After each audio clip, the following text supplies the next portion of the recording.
Primero quiero agradecerles y además de agradecerles, felicitarles por lo que significa el título y la convocatoria. Hay que animarse en un momento político como el de hoy, en que las mayorías populares estamos siendo hostigados, a plantearse efectivamente si el kirchnerismo generó la década ganada o no.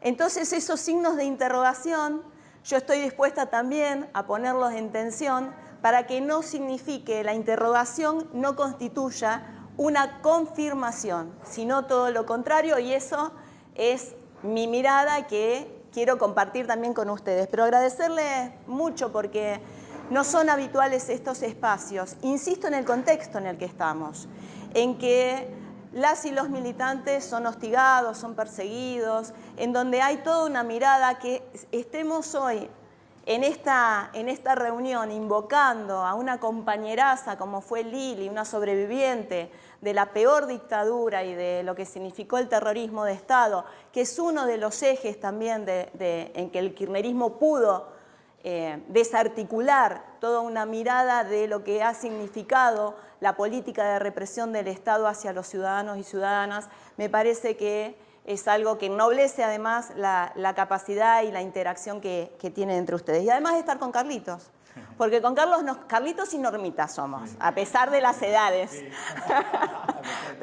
Pero bueno, compartimos la pasión por el periodismo y también por lo que significa la política en distintos espacios y partidos, pero sin lugar a dudas, en un mismo espacio que es el movimiento nacional y popular y que siempre nos estamos encontrando. Bueno, dicho esto, yo creo que la base de lo que significó las políticas entre el 2003 y el 2015 fueron la constitución de nuevas mayorías. Porque partimos de un 2001 donde fue la represión, la falta de acceso al alimento, lo que significó, digamos, todas las políticas que generaron desde el Consenso de Washington, que son muy parecidas a las que en este periodo estamos asistiendo. No significa que sea igual, porque la historia no repite en lo que significa la constitución de los procesos, pero sí hay instancias de esos procesos históricos similares. Y el 2001 significó que la ciudadanía saliera a las calles a reclamar por sus derechos cuando el Estado estaba siendo desguazado, primero por una mirada de un espacio que se llamó peronista y que fue el que encabezó Carlos Menem, y luego, después de abrir la importación, cerrar los ferrocarriles, el desguace del Estado en lo que significa el direccionamiento de las políticas públicas para respaldar no solamente los derechos, sino también los deseos de la construcción social de las mayorías. Y en ese sentido llegamos a nuestro país con 39 asesinados por parte del Estado en lo que significó las trágicas jornadas del 19 y el 20 de diciembre del 2001. En Santa Fe 9 víctimas, tuvimos 7 de Rosario, 2 de la ciudad capital, y que eran todos trabajadores, niños que habían salido a la calle, niños, ¿no? Siempre recordamos a la piba de 15 años que en Villa Banana había salido a buscar a su nena. Y la única foto que tenemos es la foto con el vestido de 15. Estamos hablando del pedido y la lucha y la organización popular justamente para combatir la exclusión. Por eso es que retomo el tema de las nuevas mayorías. Las políticas que significaron la persecución y la adhesión de parte del Estado a un endeudamiento, a las políticas del Fondo Monetario Internacional, del Banco Mundial, de todos los organismos que lo único que hacen es del extractivismo y de la riqueza de los trabajadores y las trabajadoras y nuestras riquezas naturales, apropiárselas sin ningún tipo de miramientos para lo que es un pueblo soberano. Desregulación económica, apertura de importaciones y cómo, digamos, fue todo eso, cómo la política estuvo en falta y no pudo dar respuesta a ninguno de los requerimientos de la ciudadanía, que insisto que eran requerimientos básicos: ya se había entregado todas las empresas de servicio del Estado a manos extranjeras, estaban todas privatizadas, teníamos privatizadas las jubilaciones, con grandes negocios en base al esfuerzo nuestro, ¿no? Se llevaban la plusvalía de los territorios propios, los territorios humanos, nuestros cuerpos, más la plusvalía del trabajo común de la ciudadanía.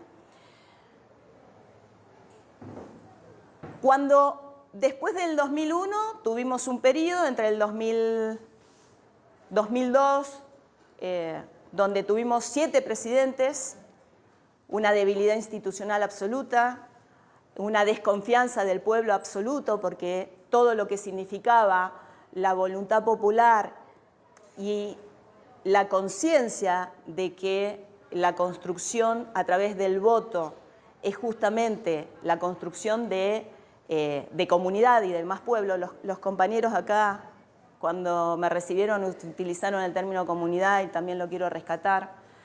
En esa instancia no solamente ya estaba roto todo lo que era el compromiso de representación social de la política hacia la ciudadanía, sino que también estaba roto lo que son los liderazgos de las demandas. ¿Qué significan las demandas? Cómo la política, a través de las herramientas que brinda el Estado, puede generar políticas públicas en el sentido de las grandes demandas populares: educación, salud, libertades, vivienda, trabajo, lo que hace a la dignidad de las personas. El eje de que tiene que ser prioritario en un Estado para los gobiernos de todos los tipos, local, provincial, nacional, y sin embargo estaba absolutamente roto. Cuando llega Néstor a la presidencia de la Nación, Néstor llega con el 22% de los votos y teníamos casi el 30% de desocupación. Él siempre decía eso, ¿no? Que había llegado con más desocupados que con votos y que por lo tanto su compromiso tenía que ser mucho más fuerte al modo de inclusión y de generar las políticas y otra vez la recuperación del Estado. Ahora, ¿cómo recuperábamos el Estado? ¿O cómo en esta etapa se recuperaba el Estado? Y era justamente con la ampliación de nuevas mayorías. Un Estado, un gobierno, hablemos primero de los gobiernos, un gobierno que no tiene la representación social que legitime las políticas que lleva adelante para que el Estado sea el garante, no puede generar ningún tipo, no solamente de nuevas mayorías, sino que no tiene ningún tipo de capacidad para poder recrear esto de la confianza y el crecimiento del pueblo. Cuando hablamos de políticas públicas, hablamos de generar mayor justicia social, menos desigualdad, en un país rico, en una provincia rica, pero con una pobreza estructural de muchísimo tiempo.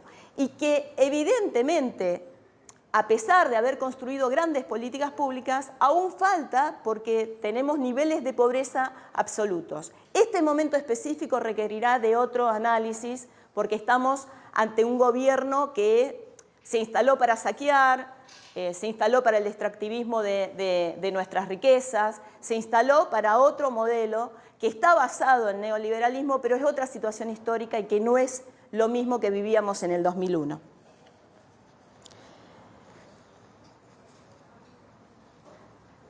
No solamente que cuando llega Néstor, digamos, que escucha y que se genera, porque no es solamente Néstor, sino el acompañamiento de distintas fuerzas sociales y políticas que lograron constituir un gobierno con consistencia en políticas públicas y con consistencia en la respuesta hacia las demandas del pueblo, pero también se requerían cambios estructurales en la economía, ¿no? O sea, por un lado, la construcción de nuevas mayorías. Esas nuevas mayorías vamos a delinearlas, digamos.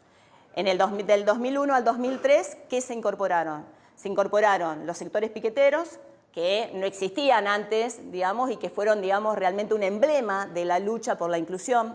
Se incorporaron nuevos sindicatos, nuevas formaciones gremiales y sindicales. Se incorporaron las mujeres, con lo que luego en el tiempo y en el transcurso ya de la gestión de Cristina y un poco más, digamos, a partir no sé, podemos decir del 2010, 2012 en adelante, con una promulgación de políticas muy importantes, de leyes muy importantes que hacen a la ampliación de derechos de mujeres y disidencias, todo lo que significan los derechos de género, Ese inicio de lo que significaban las mujeres en las luchas populares del 2001, con lo que empezamos a ver concretamente como feminización de la pobreza, luego va a ser gran parte de lo que hoy conocemos como feminismo popular. También, digamos, dentro de eso, por un lado, las nuevas mayorías con los nuevos sectores sociales que se fueron incorporando, ¿no? Los cambios estructurales en la economía.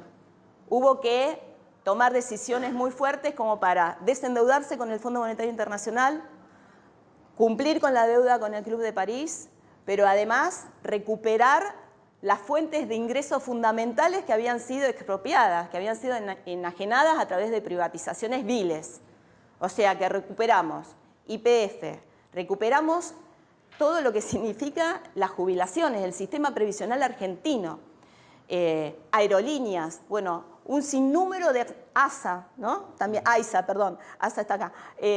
Digo, todo lo que significa el correo, lo que significó el correo, además, digamos, con una lucha, bueno, tenemos un compañero periodista muerto, digo, con lo que significa también todo lo que fueron las privatizaciones y recuperarlas para poder generar servicios dignos, pero además una cobertura del Estado en esa materia y nuevos puestos de trabajo. Esta nueva mayoría también tuvo un tercer punto muy interesante según nuestra mirada y que es el rechazo al neoliberalismo. Todas las políticas que se habían generado, no solamente con el menemismo, porque la alianza, que muchos de nosotros, no de los más jóvenes, pero sí los de mi generación, que teníamos una mirada donde dijimos, bueno, la alianza va a tener herramientas porque fue acompañada con movimientos populares que eran diferentes a los que habían acompañado al menemismo, pero la alianza no desarticuló las herramientas del menemismo, porque lo que hizo fue fortalecer la convertibilidad. Era $1, $1. Entonces, un niño que pedía la pobreza del menemismo, un niño que pedía en la parada, en cada esquina, te pedía que le compraras un pancho valía $1, $1. Eso era el nivel de despojo de nuestro pueblo.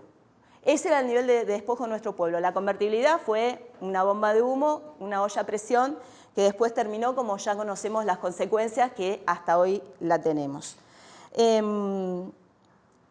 Y todas estas políticas, la nueva mayoría que quedó constituida con estos actores y actrices, digamos, estos nuevos protagonistas, también tienen que ver con un gran rechazo al neoliberalismo, interpelándolo a Néstor y proponiéndole también una nueva relación entre la conducción de un país y los movimientos sociales, la comunidad. ¿Por qué? Porque, bueno, estaba claro que el neoliberalismo fue uno de los puntos donde generó mayor hambruna a nuestro pueblo y mayor desocupación. Y también para generar estos aspectos fue muy importante el vacío político que se generó tras la renuncia del presidente de la Nación, Fernando de la Rúa. Anteriormente había renunciado Chacho Álvarez, que bueno, Chacho venía de otra línea política, Chacho era un compañero que venía de las filas del peronismo, con mucha lucha también contra el terrorismo de Estado, y había renunciado en el 2000 fue, sí, no en el 2001, había renunciado en el 2000 por las disidencias que tenía ya con De la Rúa y por la ley Banelco, porque una de las cosas que hizo la alianza en no desarticular las políticas nefastas del menemismo fue que no fue en contra de la ley de flexibilización laboral, sino que quiso sacarla, y ahí la cara visible es la actual ministra de Seguridad, Patricia Bullrich, que en ese momento era la ministra de Trabajo, y la Banelco, en ese momento nosotros que éramos muy jóvenes, recién se empezaban a tener acceso a la tarjeta de débito, y claro, era la Banelco, digamos, y era la más popular. Entonces, la Banelco era porque se suponía que se habían instalado con una Banelco en la Cámara de Diputados a repartir y a coimear a todos los diputados y diputadas, y eso también fue un punto de inflexión importantísimo, porque estábamos en un momento donde nos despojaban de todos los derechos, los trabajadores la pasábamos muy, pero muy mal, y había mucha movilización popular en ese sentido. Entonces, ese vacío que además deja De la Rúa, fue muy importante en esta más allá y más acá de esta semana donde tuvimos 7 presidentes hasta que se consolidó Duhalde durante un año y piquito, 2002, no había llegado el 2002, hasta que le entregó, digamos, la banda presidencial a Néstor. Y además lo que significó también en Néstor la llegada, ¿no? Porque Néstor no era el más votado, sino que fue a partir de que renuncia la formación que había quedado, entre ellos habían quedado como postulantes a la presidencia de la Nación Lilita Carrió, con un partido nuevo también, ¿no? Estas cosas que estamos diciendo, nuevos partidos también los podemos considerar como parte de las nuevas mayorías. Un partido nuevo como Lilita, que era Lari, estaba Menem, y decidieron bajarse, y así llegó al poder Néstor, ¿no? Con una debilidad absoluta, y todo lo que se ha construido.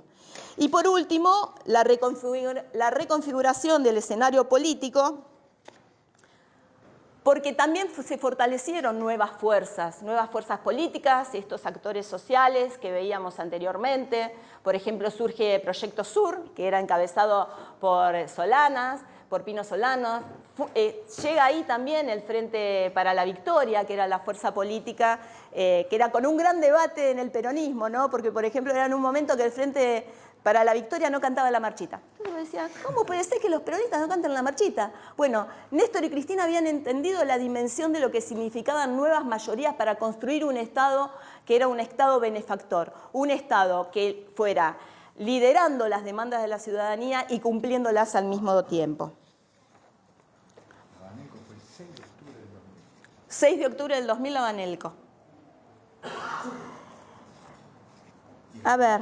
Renuncia a Chacho Álvarez. Y renuncia a Chacho Álvarez ahí, exacto. ¿Cómo se llamaba el ministro en aquel momento que hizo todo? Flamarique. Flamarique, mendocino. Exactamente. Mendocino, que también había sido de la fuerza política de Chacho Álvarez. Hasta esa locura llegamos, ¿no? La fragmentación que había. Después podemos ver algunas cosas similares, pero digamos, en ese periodo. Bueno, llegamos a 2003. Ahí hay un paréntesis como para compartir. Fíjense ustedes que cuando aparece esta cuestión, como bien dice Norma, de actores, nombres que se repiten y ciertas coincidencias en la historia de ciertas cosas, esas coincidencias, ¿por qué son? ¿Porque se repiten las personas o se repiten los guiones estructurales de los factores de poder? Esa es una pregunta que para mí es muy interesante tener en cuenta. ¿Por qué se repiten los actores? ¿Porque se repiten los actores, se repite la historia? ¿O será que los actores repiten el guión de quien maneja la historia de verdad?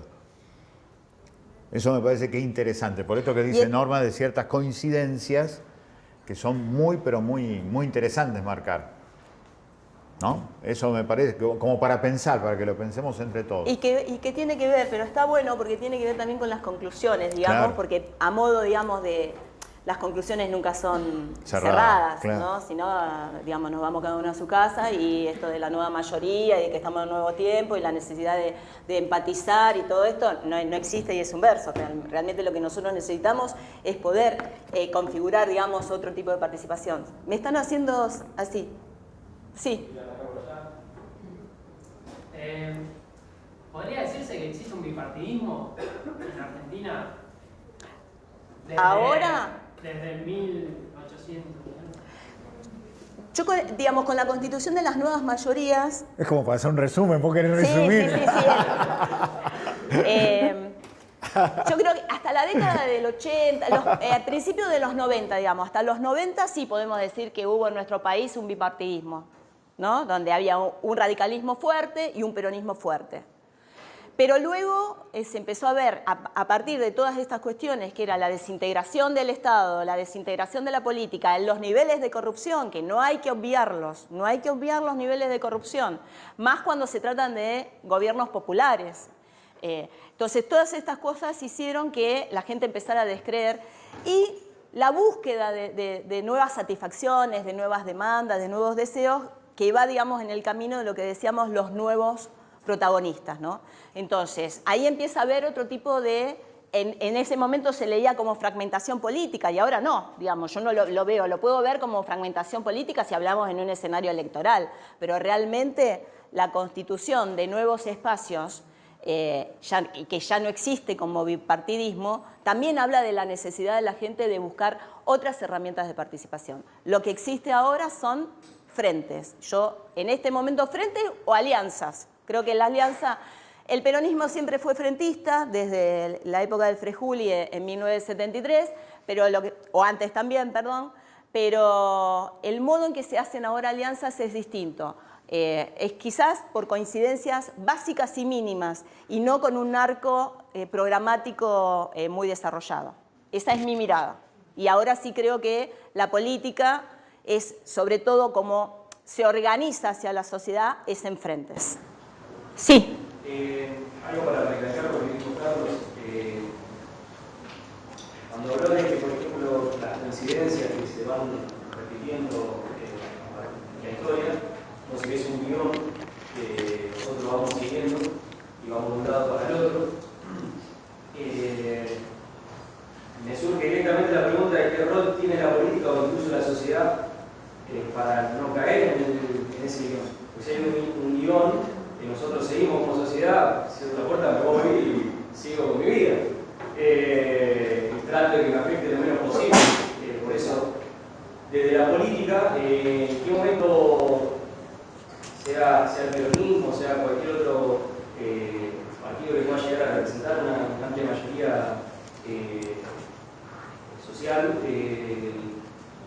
qué rol, una vez que está en el poder, puede seguir para no caer en ese guión? Porque si uno mira la historia argentina, y más lo que estamos de la primera clase en el curso, vemos como que hay un montón de coincidencias y estudiar la historia argentina es siempre lo mismo. No, ahí está, espera. Perdón, ¿puedo? Dale. Esperá, que me encanta. Yo... Sí, seguro. No, lo primero es que el guión que se marca son de los factores de poder. Domingo Felipe Cavallo aparece en la historia pública en la Argentina 5 de julio de 1982 como el tipo que estatiza la deuda de 600 empresas. Esa deuda, que termina siendo después de la dictadura en 43.000 millones de dólares y que fue de 5.000 millones de dólares en el 75, con lo cual aumentó 38.000 millones de dólares durante la dictadura. Yo siempre digo que por cada uno de los compañeros desaparecidos, además, nos dejaron una factura de $1 millón. 35.000 millones de dólares aumenta. El que estatiza esa deuda privada es Domingo Felipe Cavallo. Después aparece como el padre de la criatura del 1 a 1 del menemato, y después aparece en esto de lo que significa la traición al voto, a la alianza, en definitiva, de la Rúa y el Chacho Álvarez, cuando decían que eran totalmente diferentes al menemato, termina de la Rúa pactando primero con Menem y después Cavallo como el ministro que nos lleva al estallido del 2001. ¿Por qué? Claro, ¿y por qué Cavallo? Exactamente. ¿Por qué Cavallo es el que se repite en 1982, en 1991 y en el 2001? ¿Por qué se repite Cavallo? Porque claramente es el mejor intérprete de un factor de poder. Ese es el guión. Lo que no quiere decir que esta fantástica experiencia cósmica que es la vida tenga esta cosa maravillosa de destruir cualquier destino que nos quieren imponer simplemente por el deseo de vivir mejor. Entonces, claramente la historia está abierta y el tema es cuál es nuestro protagonismo en esa historia. Entonces, claramente la historia está abierta. Ese es el guión de ellos. Y por eso te dicen, Cavallo es el gurú y cada tanto vas a ver una entrevista que le hacen a Cavallo para ver qué dice Cavallo del proyecto económico de Milei. Está bien, es el guión de ellos, es el guión de los que manejan y que a veces es acompañado por la gente. Cosa que hay que bancar, hay que ver por qué se produjo eso. Yo le he escuchado a Norma tener una visión muy inteligente y muy autocrítica de por qué llega a aparecer el hecho de Milei. Pero claramente, lo que decimos, el guión es de ellos. Ahora, el nuestro es algo hermoso, porque se define con nuestra vida, con nuestro compromiso. Si te vas a tu casa y te llenás de rencor o de tristeza, chau, sonaste, porque ahí sí te imponen el guión. El tema es darnos cuenta que ese es el guión, esos son los actores de ellos. ¿Cuál es el nuestro? Y vamos a verlo mientras juguemos, mientras protagonicemos el espacio público, la discusión, el fervor, el recuperar la vida como un derecho para las mayorías y no como la propiedad privada del que la pueda comprar. Sí, pero es por el poder económico. Sí. Sí. Sí. 80 años después, Sí. el Pacto Roja. Sí. Ahora tuviste con los de medio. Sí, sí. Y ahora lo vuelves a repetir. Sí, sí. Entonces, me parece que pasa todo por la educación. Es una buena idea. Ahora, esa matriz de dependencia, totalmente, esa matriz de dependencia claramente siempre tuvo, en todos esos momentos, elementos de resistencia fantástica. Y generalmente nos generaron genocidios. El primer genocidio del siglo XIX es el partido de mayorías, que era el Partido Federal.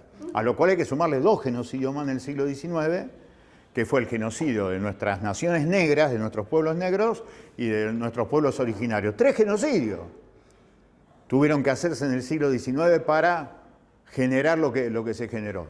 Digamos, siempre hubo resistencia y después de la resistencia hubo momentos mejores para nuestro pueblo. Porque después de todo eso surgió el primer movimiento nacional histórico en la Argentina, que fue el radicalismo irigoyenista. Y después, cuando lo golpearon a Irigoyen, hubo que resistir muchos años para que naciera el segundo movimiento nacional en la Argentina, que fue el peronismo. Después tenés, lo que yo siempre digo es que efectivamente, esto que vos decís cíclico, lo que es cíclico es el deseo del imperio por saquearte. Hoy es voraz, por eso está Milei. Pero también hay otra cosa. Dale. Perdón, ahora va. Un segundo, Mariana. No, seguro. Bueno, Es un pero que yo la mirada de... Sí. Siempre va a aparecer un video. Pero también tiene que ver, no solamente con la ignorancia del pueblo, para mí, y en esta línea, ¿no?, de las cuestiones cíclicas, sino también que es cíclico que la política deje de representarnos los intereses para los cuales hace la propuesta. Digamos, entonces, cuando menos nos parecemos a lo que dijimos que nos teníamos que parecer y que por donde nacimos, por lo que crecimos, por lo cual somos felices, tratando de generar esto de la militancia y la construcción de justicia social, peor la pasamos, digamos. Mucho de lo que tiene hoy Milei es por campo orégano que dejamos nosotros, con algunas instancias, porque no es que todo el gobierno de Alberto y de Cristina estuvo mal, para mí. Pero digo, hay un montón de instancias, pero también tiene que ver que a mí me preocupa lo cíclico, porque el poder, como está constituido, digamos, ¿quiénes son? ¿Quién representa hoy Milei? Lo mismo que representaba el pacto de Roca-Russman, digamos, el consenso de Washington. Eso es Milei, modernizado, con riquezas nuevas, con sistemas nuevas, con participación de la sociedad nueva. La participación que hoy tenemos a través de las redes sociales, que forman opinión pública y son un gran factor del control social de la sociedad a partir del gobierno, por eso existen tanto las fake, digo, cómo enseguida se desbarata, cómo enseguida se generan, digamos, situaciones donde suponemos que hay olas de ideología que van cambiando. ¿Podemos decir que la sociedad se derechizó? ¿O tenemos que decir que hay una derecha que está en el mundo y que hay sectores de poder de Argentina que también representan esa derecha? Ahora, ¿la ciudadanía se derechizó cuando pide mejor trabajo, mejores escuelas, más seguridad? Quizás nosotros no supimos interpretar, y por eso hablo de lo cíclico también de las representaciones políticas y también de las demandas, insisto con las demandas, porque podemos representar políticamente, pero quizás no tenemos la capacidad de liderar las demandas. Por eso hubo un 2001, porque además de la crisis política no había quien liderara las demandas, y ahí surgieron nuevos liderazgos, todos estos que hablábamos. Lo estamos pensando, ¿no? Si lo tuviéramos todo resuelto. Perdón que me metí. No, me parece que lo que plantea Carlos con respecto al guión, hay un guión económico, un guión de intereses económicos, también marcado por el tercer partido que no se nombró, que es el partido militar, que siguió operando durante las democracias,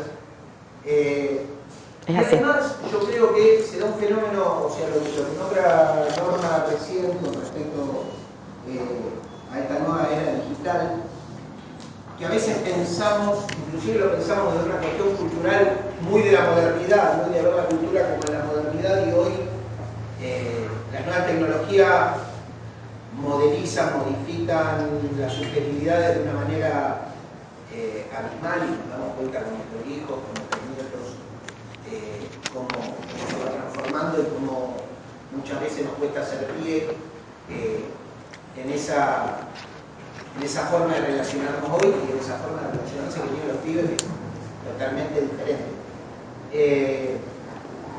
Yo lo que sí veo es que estamos perdiendo una de las tantas batallas simbólicas, porque quedamos agarrados a muchas verdades de la modernidad y no supimos construir certeza para este tiempo histórico. Y me parece que no tener certezas en estos tiempos, en que estamos tan rodeados de cosas volátiles que pasan y que dejan una estela de duda, y no poder plantearlas, o que se planteen solamente en el terreno discursivo, no en el terreno de la práctica política. Y cuando digo práctica política, digo la acción política de estar militando, de cambiarle la vida a la gente, de cambiarse la vida a uno, militando con la gente. Me parece que ahí es donde se da este pasaje y esta sensación de que somos espectadores de todo lo que está pasando a través del celular. Sí, yo en eso... dale. No, allá el muchacho de verde había levantado. Digo, en ese sentido, vos estabas haciendo un paneo normal por esta década, entonces, si entendemos que hay un montón de cambios, un montón de nuevos desafíos, ¿cuáles son algunas de las lecciones que podemos tomar de ese periodo que vos recién abarcabas, como 2 o 3 claves o algunas cosas que te parezcan que sigan siendo de utilidad y que sigan siendo, como decía el compañero, algunas certezas sobre las cuales podemos empezar a construir o a pensar por lo menos para dónde se puede seguir? ¿No? Yo me encuentro en esa pregunta por si hacemos por uno. Estaría bueno también incluir la dimensión del campo, del regionalismo, de los medios de comunicación y el partido o la justicia. Bueno, y venimos mañana. Y venimos mañana. Bien, a ver, tengo acá... No, metete, si no... Lo que significa, digamos, las decisiones políticas que tomó Néstor, ¿se acuerdan que Néstor hablaba de la transversalidad? Digamos, ¿no? Entonces, la transversalidad es esto de, que después lo podemos decir en distintos ejes, ¿no? Después Cristina tuvo la patria es el otro. Era construir siempre con un otro. La otredad tiene que ser una base consolidada en base a algunos acuerdos y bases mínimas, ¿no? Lo dije anteriormente, pero quizás un poco desprolijo, porque lo que tuvo Néstor es esta decisión política de haberse plantado en varias ideas programáticas, pero además en la forma en que quiso construir, en decir, nosotros vamos a respetar la decisión del pueblo argentino. ¿Qué necesita el pueblo argentino? Ir en esa dirección. Y no se corrió una sola vez del lugar. Bajó los cuadros. Decidió que era, no decidió. Dijo que era, y lo constituyó, terrorismo de Estado y genocidio, y no la teoría de los 2 demonios. Generó empleo. Generó una industria fuerte. ¿Y con quién lo hizo? Con los industriales, con las pymes. Lo hizo con la ciudadanía, generando empleo. Los programas de inversión y de construcción de habitacionales, digo, el plan Procrear, los planes, el plan federal, si yo les digo a ustedes van a decir, bueno, en Santa Fe nos tocó poquito, es cierto, pero en todo el país fue un gran plan de construcción de acceso a la vivienda y muchas leyes que nos reconstituyeron, no solamente como sujetos históricos y de determinación política, sino desde la humanidad. Digo, esa humanidad de la cual habla Dora Barranco cuando habla, y que también que lo retoma de Arendt, la humanidad es poder construir con el otro. Si nosotros no nos identificamos con que formamos parte de una misma comunidad que estamos en el mismo barco, con varios problemas similares y con varias expectativas similares acerca de nuestro futuro, no vamos a poder construir nada. Y creo que Néstor pudo construir eso y se paró en un eje y dijo, acá negocio yo y negocio de este modo. Generó todo lo que significó su gabinete, ¿no? Todo lo que significaron, digo, hubo dos hechos revolucionarios y que son hitos a nivel mundial. Lo que significó la recuperación del sistema previsional argentino, que es modelo, como un sistema solidario, y por el otro lado, la posibilidad que las trabajadoras de casas particulares puedan ser reconocidas como trabajadoras, con derechos plenos. Esos son hitos que están en la historia de cualquier país que trabaje el acceso a derechos. Por eso digo, generó también poder, porque lo que nosotros no teníamos era la autoridad. La autoridad del presidente no existía. Entonces Néstor vino a reconstituir poder y a reconstituir también lo que significó el abrazo entre militantes y el abrazo entre partidos políticos. Digo, para mí no es menor que haya generado el hecho de la transversalidad porque escuchó lo de la necesidad de las nuevas mayorías. Y la decisión, cada decisión que tomó en sus políticas públicas fue para incorporar más gente. Tenemos salud mental en la gestión de Néstor.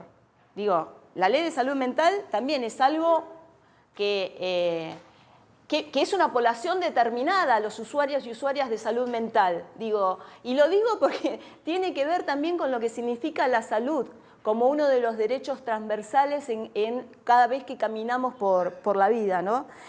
La nacionalización de cada uno de las grandes reservas minerales y de riquezas naturales de nuestro país. La constitución de gasoductos, la recuperación del empleo, la recuperación del valor del peso. Entonces, cada una de estas cosas, y mira, tengo un montón, me lo puse acá como leer, pero no quiero hacerlo tan largo. Las políticas de género y diversidad, el cambio de paradigma de nuestras niñeces y adolescencias, digo, pasaron de ser tutoreadas para poder ser escuchadas. Y la constitución de instrumentos específicos dentro de lo que es la justicia. Yo creo que nos han quedado algunas herramientas que no pudimos, porque quizás no hemos tenido, digamos, la posibilidad por los poderes constituidos de seguir avanzando. Eso lo quiero decir a modo de conclusión, pero digo, Néstor y Cristina tuvieron una reparación histórica en cada una de las políticas que el neoliberalismo destruyó. Y eso se hace con decisión política, con liderazgos claros, pero además con una apertura y una generosidad en la construcción que si no se hace de ese modo es muy difícil porque no se logran sostener los acuerdos. Es más, nuestro proyecto político en el 2003, en el 2014, empieza a tener, digamos, algunos alejamientos del pueblo, que después, digamos, tuvo grandes acciones con el Macri no, pero cuando empezamos a tener crisis en la representación de esas mayorías, cuando no le hablábamos a la totalidad de los trabajadores y trabajadoras, sino les hablábamos a aquellos que podían haber accedido a un empleo registrado, cosa que después en el gobierno de Alberto y de Cristina se vio peor, ¿no? Porque también ahí hay una nueva mayoría, un sector enorme de trabajadores y trabajadoras que no pueden acceder a sus derechos plenos. Digo, eso también es una nueva mayoría y que nos están interpelando constantemente. Y en la gestión de Cristina también, digo, ¿no? Todas las cosas que se han generado. Más el intento permanente de socavar las bases de un gobierno nacional y popular, ¿no? Porque recordemos también las cosas que han ocurrido. En enero del 2013, Cristina tenía un viaje a China y no se subió al avión porque lo tenía a la Bolsa de Comercio y a la Comisión Nacional de Valores para hacerle un golpe económico y quedarse con las arcas del Banco de la Nación Argentina. Digo, todas estas cosas también las tenemos que ver porque tienen que ver con la restitución de poder, la restitución de autoridad y el cumplimiento de los mandatos a los cuales tenemos. No sé si... Más o menos. ¿Y por qué Cristina vetó la ley de elecciones? ¿Hay de todo? Sí, claro que sí, digamos. Cristina también, digamos, yo no digo que Cristina no se haya equivocado.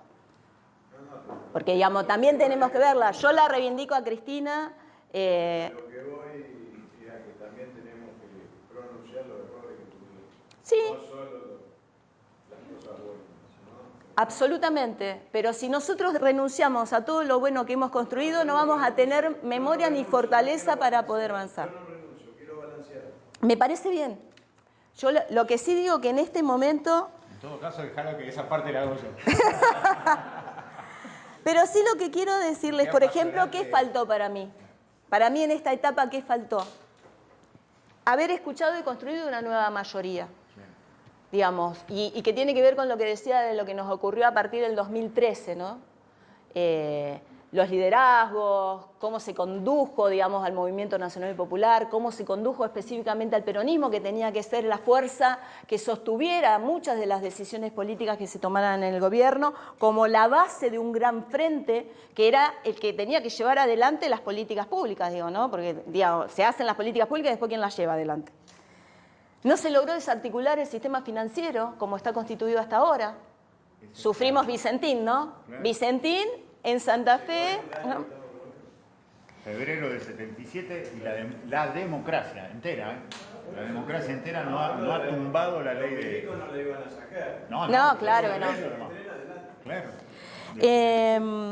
Y no pudimos avanzar con una reforma profunda de la justicia. No pudimos avanzar con una reforma profunda de la justicia. Yo creo que estando en gestión... También hay que saber elegir cuáles son las batallas que se tienen que dar. Y la verdad que entre el 2003 y el 2015, 2001, el 2015 se dieron muchísimas batallas. Y hay algunas que salieron mucho mejor que otras. La ampliación de derechos para mí fue excelente y yo creo que en ese sentido tenemos una década ganada. Que no tiene que ser una melancolía, sino que tiene que ser una base para... que aquellos que tenemos funciones en la política y representaciones, miremos y reflexionemos qué nos pasó y dónde estamos. ¿Qué dejamos para que la sociedad tuviera que elegir a otro liderazgo que no eran los tradicionales que nosotros tenemos? Y también tiene que ver con lo que vos preguntabas, digamos, ¿no? Acerca de, bueno, ¿qué pasa en el medio, digamos, cuando tenemos tantas cuestiones ganadas? Hay muchas cosas que no dije, pero entiendo que ustedes son compañeros y compañeras que están no solamente informados, sino que muchos son beneficiarios de las políticas instauradas por Néstor y Cristina, ¿no? En el 2014 fue la primera vez que en nuestro país se instituyó por ley la obligatoriedad de la escuela secundaria. Podemos hablar hoy qué significa la educación secundaria. Pero tuvimos un gran eje, la inversión en lo que es ciencia y técnica, el CONICET, la cantidad de universidades que se crearon, ¿dónde lo tengo? 1.314 escuelas en todo el país y más de 17 universidades nacionales en todo el país. Bueno, después fueron más, ¿no? Eso fueron en el primer periodo, el Conectar Igualdad, el tema de la ley de salud, las decisiones sobre nuestros cuerpos, cómo fuimos avanzando en materias de género. Pero creo que yo no tengo dudas que fue una década ganada. Tampoco tengo dudas, y más que dudas lo planteo como certeza. Tengo la certeza que fue una década ganada. Y también tengo la certeza de que hay batallas que las tenemos que retomar y que las tenemos que dar, porque no pudimos en esa década, que son al menos las 3 que dije. Seguramente serán algunas más. Pero en esta instancia que nosotros estamos viviendo, lo que no podemos hacer es irnos a nuestra casa entristecidos.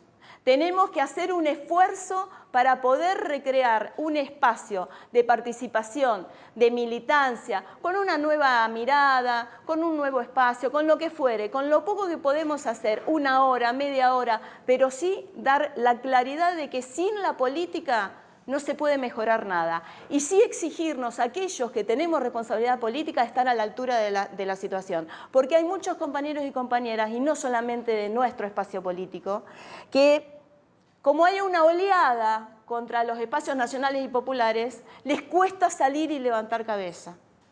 Bueno, lo que pasó anteayer en el Congreso de la Nación es horrible. Entonces, la ley de bases no puede estar en nuestro país. ¿Qué vamos a hacer?